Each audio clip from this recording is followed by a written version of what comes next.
Alors, la vidéo de prise en main de WordPress. Donc là, vous vous trouvez sur ce qu'on appelle, et ce que je vous ai déjà défini comme le back-office du site, à savoir tous les éléments qui permettent de configurer un site web. Ensuite, si vous cliquez en haut à gauche et que vous cliquez sur Aller sur le site, clic droit, ouvrir un nouvel onglet ou juste cliquer dessus, là j'ai ouvert les deux pages, voilà à quoi ressemble le site. Donc vous voyez bien qu'il n'y a strictement rien du tout. D'accord? Pour retourner dans le back-office, c'est pas compliqué. Il suffit de recliquer sur le logo WordPress en haut à gauche. Et là, on a accès au back-office. Alors, on va un petit peu regarder tous les onglets qui se trouvent sur la gauche. Donc, le premier onglet, tableau de bord, clairement, il ne sert à rien. On ne va jamais l'utiliser du tout ensemble. L'onglet qui nous intéresse, les onglets qui nous intéressent, c'est l'onglet article. Ça, c'est l'onglet qui va vous permettre, comme son nom l'indique, de créer des articles. Et vous voyez bien qu'il faut faire la différence entre un article et une page. Là, on a des pages, là, on a les articles. En gros, une page, c'est un élément structurant d'un site web. En gros, toutes vos grandes catégories dans votre site web, ça va être des pages. À l'intérieur des pages, on peut mettre des articles. Et c'est ces articles-là qu'il va falloir créer à l'intérieur des pages pour que les articles s'affichent dans une page. C'est pas compliqué, il suffit de rajouter un petit module article dans la page. Mais je vous ferai une vidéo spécifiquement pour ça.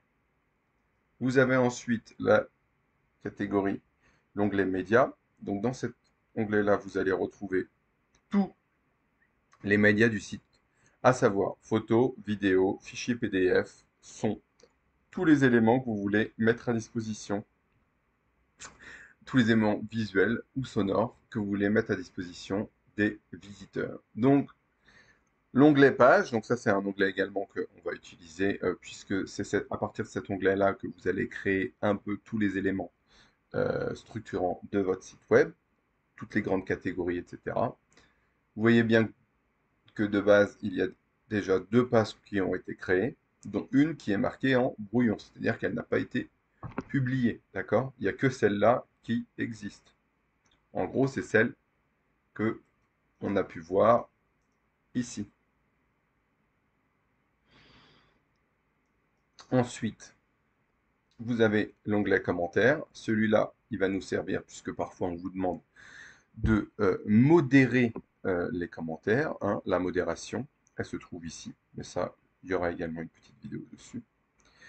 Ensuite, l'onglet apparence, il va nous servir puisque en cliquant sur apparence personnalisée, on a accès, voilà, à tous les éléments qui nous permettent de personnaliser notre page. Et il y en a beaucoup. On peut personnaliser l'entête du site, comme ici. Ensuite, on peut personnaliser les couleurs, les boutons. On peut personnaliser ici le pied de page. La colonne latérale, bien évidemment, si on souhaite en mettre une, on peut également la personnaliser. Et ainsi de suite. Donc, on verra au fur et à mesure.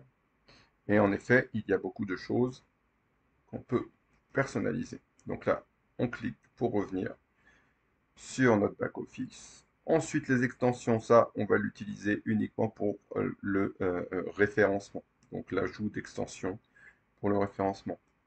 L'onglet compte, on va l'utiliser également parce qu'on nous demande souvent de créer des nouveaux comptes lors des épreuves. L'onglet outils, il va jamais nous servir, clairement. Et enfin, l'onglet réglages. Et ça, on nous demande quasiment d'utiliser tous ces petits onglets pendant l'épreuve.